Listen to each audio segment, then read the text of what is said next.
Hello students, welcome to my channel physics by Subhash sir.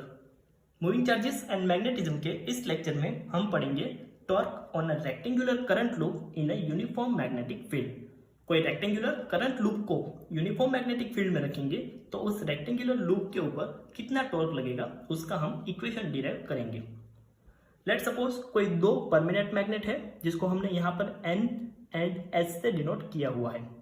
इस permanent magnet की वजह से यहाँ पर बीच में मैग्नेटिक फील्ड की direction from N to S होगी। इस परमानेंट मैग्नेटिक फील्ड में हमने एक रेक्टेंगुलर करंट कॉइल रखी हुई है। ये कॉइल कुछ इस तरह से है। इस कॉइल की ये जो पॉइंट है उसको हमने A, B, C and D से डिनोट किया हुआ है। यहाँ पर N पोल है एंड यहाँ पर S पोल है। लूप को हमने इस तरह से रखा हुआ है जिससे उसकी एक्सिस इस मैग्नेटिक फील्ड के परपेंडिकुलर रहे। अब इस लूप की इस साइड मतलब BC साइड पे मैग्नेटिक फील्ड की वजह से कितना फोर्स लगेगा वो फाइंड करते हैं। तो इस BC साइड के लिए अगर हम करंट एलिमेंट फाइंड करें तो उसकी डायरेक्शन कुछ इस तरह से होगी। इस एरिया में मैग्नेटिक फील्ड की डायरेक्शन N टू S मतलब इस तरह से है। दैट मीन्स करंट एलिमेंट की डायरेक्शन एंड मैग्नेटिक फील्ड की डायरेक्शन सेम है। That means angle in between IDL and B is 0. So इस साइड के ऊपर फोर्स कुछ इस तरह से हम लिख सकते हैं F equal to IA cross B vector. यहाँ पर ये जो टोटल लेंथ है ये जो साइड है उसकी लेंथ दी हुई है A, लेकिन दोनों के बीच का एंगल 0 है तो यहाँ पर हो जाएगा sin 0। sin 0 की वैल्यू 0 होती है। दैट मीन्स इस साइड के ऊपर कोई फोर्स नहीं लग रहा है। सेम इस साइड के लिए होगा। इस साइड के लिए करंट एलिमेंट की डायरेक्शन कुछ इस तरह से होगी, मैग्नेटिक फील्ड की डायरेक्शन इस तरह से होगी। दोनों के बीच का एंगल 180 एंड साइन 180 की वैल्यू भी 0 होती है। That means side BC and side AD के ऊपर कोई फोर्स नहीं लगेगा। अब हम बात कर रहे हैं side AB and side CD की। साइड AB के लिए करंट एलिमेंट की डायरेक्शन कुछ इस तरह से है। इस साइड की लेंथ दी हुई है B। मैग्नेटिक फील्ड इस साइड के परपेंडिकुलर मतलब इस तरह से है। दैट मीन्स यहां पर current element and magnetic field के बीच का एंगल है 90। तो इस साइड के ऊपर फोर्स लगेगा F इक्वल टू I, इसकी side small b, magnetic field capital B into sine 90। Sine 90 की वैल्यू होती है 1, तो इसके ऊपर फोर्स लगेगा I small b capital B। इस फोर्स की डायरेक्शन कौन सी होगी तो उसके लिए हम स्क्रू रूल अप्लाई करें तो IDL की डायरेक्शन ये है, करंट एलिमेंट की डायरेक्शन यहां से इस डायरेक्शन में है, मैग्नेटिक फील्ड इस तरह से है। यहां पर हम स्क्रू रखें और उसको IDL से B की डायरेक्शन में मतलब यहां से इस क्लॉकवाइज डायरेक्शन में उसको घुमाएं तो वो अंदर की ओर जाएगा। दैट मीन्स ये जो साइड है उसको इनवर्ड डायरेक्शन में फोर्स लगेगा। अगर हम इस साइड CD की बात करें तो करंट एलिमेंट की डायरेक्शन ये, मैग्नेटिक फील्ड की डायरेक्शन ये। जब हम यहां पर स्क्रू रूल अप्लाई करेंगे तो स्क्रू को हमें एंटी क्लॉकवाइज डायरेक्शन में घुमाना पड़ेगा। दैट मीन्स इस साइड के ऊपर अपवर्ड डायरेक्शन में फोर्स लग रहा है, मतलब इस साइड को डाउनवर्ड डायरेक्शन में, इस साइड को अपवर्ड डायरेक्शन में फोर्स लग रहा है, जिसको हमने इस तरह से डिनोट किया हुआ है। ये जो साइड है इस साइड के ऊपर डाउनवर्ड डायरेक्शन में और इस साइड के ऊपर अपवर्ड डायरेक्शन में फोर्स लग रहा है। दोनों फोर्स का मैग्नीट्यूड इक्वल है, दोनों की डायरेक्शन ऑपोजिट है। दैट मीन्स ये कॉइल ट्रांसलेशनल इक्विलिब्रियम में है, ये कॉइल लीनियर मोशन नहीं कर रही है, लेकिन दोनों के लिए फोर्स ऑफ लाइन के बीच में कुछ डिस्टेंस है। दैट मीन्स ये कॉइल रोटेशनल मोशन करेगी। ये जो पूरी साइड है उसकी लेंथ दी हुई है A। बीच में अगर उसकी एक्सिस को कंसीडर करें तो इस फोर्स की वजह से यहां पर कितना टॉर्क लगेगा और इस फोर्स की वजह से यहां पर कितना टॉर्क लगेगा उसको हम कंबाइन करें तो इस कॉइल के ऊपर टोटल टॉर्क फाइंड कर सकते हैं। So total torque on this coil can be given by torque tau equal to tau 1 plus tau 2। यहां पर हम देख सकते हैं दोनों टॉर्क की डायरेक्शन सेम है, इसीलिए यहां पर दोनों का एडिशन किया हुआ है। टाउ 1 की value force F1, distance a/2 और दोनों के बीच का angle 90, so sine 90 equal to 1, तो ये हो जाएगा F1 a/2। टॉर्क टाउ 2 के लिए F2 a/2। F1 and F2 की वैल्यू हमारे पास है I small b capital B, उसकी वैल्यू यहां पर रखेंगे तो ये हो जाएगा I small b capital B a/2 plus I small b capital B a/2। Combine करेंगे, सॉल्व करेंगे तो ये हो जाएगा I small a b into capital B।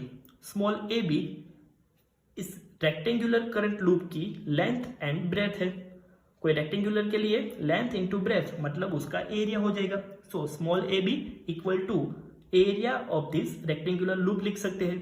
तो टॉर्क का फॉर्मूला हो जाएगा torque tau equal to I a b. हमने आगे जो टॉर्क का इक्वेशन डिराइव किया वहां पर कॉइल के लिए area vector and magnetic field के बीच का एंगल 90 था, लेकिन जैसे ही ये कॉइल रोटेट करेगी तो कॉइल के लिए area vector and magnetic field के बीच का एंगल चेंज होगा। तो ऐसी कंडीशन में इस कॉइल के ऊपर कितना टॉर्क लगेगा हम उसका इक्वेशन डिराइव करते हैं। लेट्स सपोज ये कॉइल थोड़ी सी रोटेट होके अब इस कॉइल के लिए area vector and magnetic field के बीच का एंगल थीटा हो गया है। पहले इस कॉइल में side BC and side AD के ऊपर कितना फोर्स लगेगा वो देखते हैं। अब ये साइड BC मैग्नेटिक फील्ड की डायरेक्शन में नहीं है, इसलिए इसका current element and magnetic field के बीच में कुछ एंगल होगा। इस साइड के ऊपर कौन से डायरेक्शन में फोर्स लगेगा, तो यहाँ पर करंट एलिमेंट थोड़ा सा अपवर्ड डायरेक्शन में, मैग्नेटिक फील्ड कुछ इस डायरेक्शन में। यहाँ पर स्क्रू रख के ऐसे घुमाएंगे तो इसको फोर्स लगेगा इस डायरेक्शन में।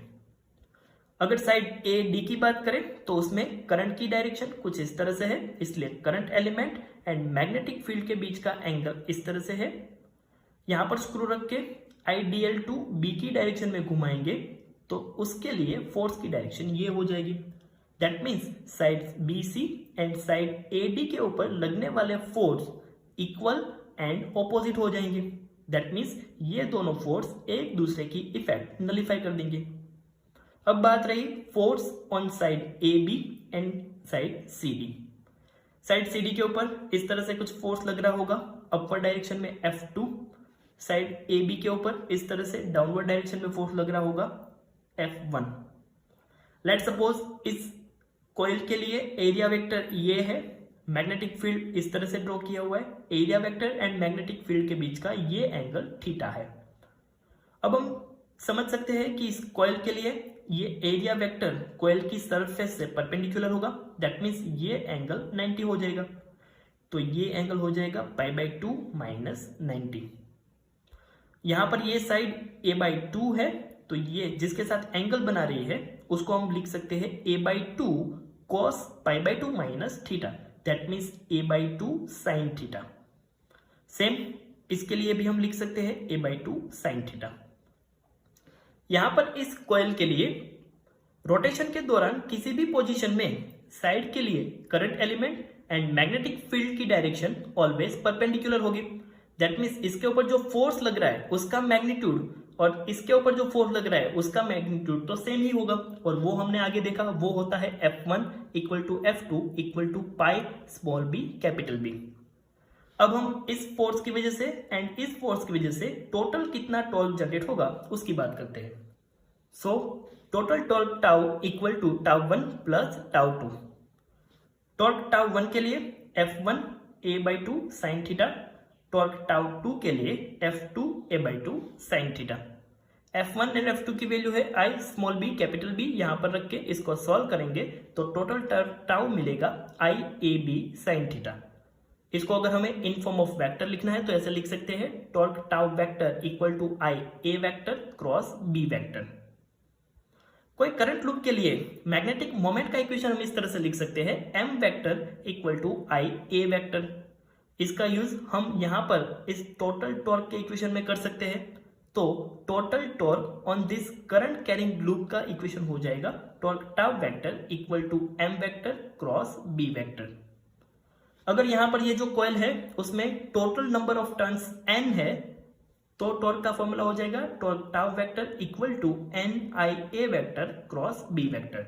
उसका मैग्नीट्यूड हो जाएगा torque tau equal to NIAB sine theta.